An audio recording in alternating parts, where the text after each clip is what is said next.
Let it in. Shh. Let it in.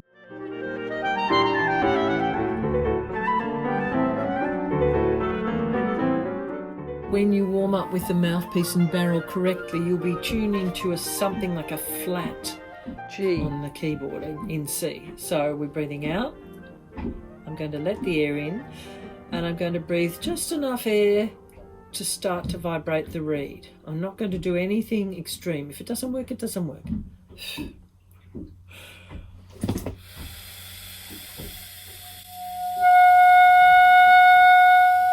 You might run out of air and think, oh gosh, this is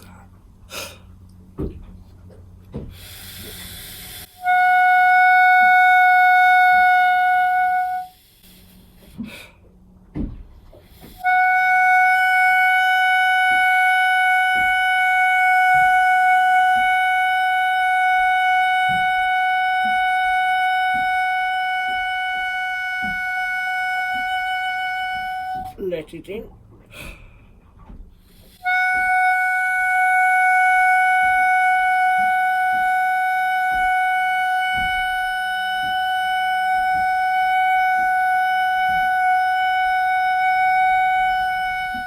Let it in.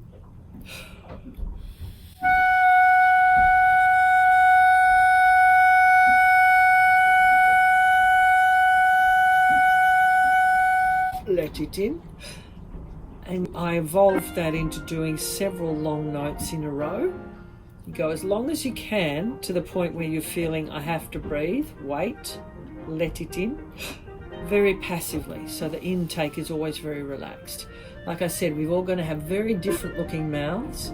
Some people talk a lot about pulling and smiling back, but the best way of getting the most versatile embouchure is to just seal all around it. You're going to look different. Everybody looks different. Something else to mention is that there needs to be, if you are sucking on your finger, usually when you suck on something, you're against your top teeth, particularly if you're imagining the flavour of a chupa chup, strawberry, vanilla, a piece of chocolate or something.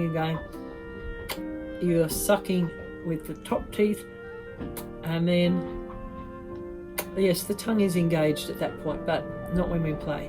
When you put the clarinet in your mouth, it does rest up against the top teeth, and in fact, that's the stable part of how we play, not the bottom teeth. So biting encourages the bottom teeth and the very strong jaw to be engaged. We don't want that. We want the top teeth, and then you won't squeak.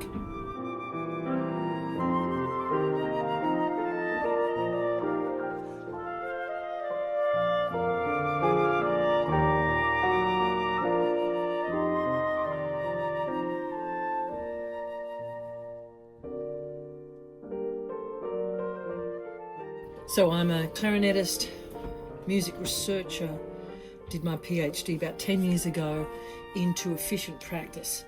And you can look at my recordings on my homepage, deborahdegraaff.com, and you can look me up on LinkedIn.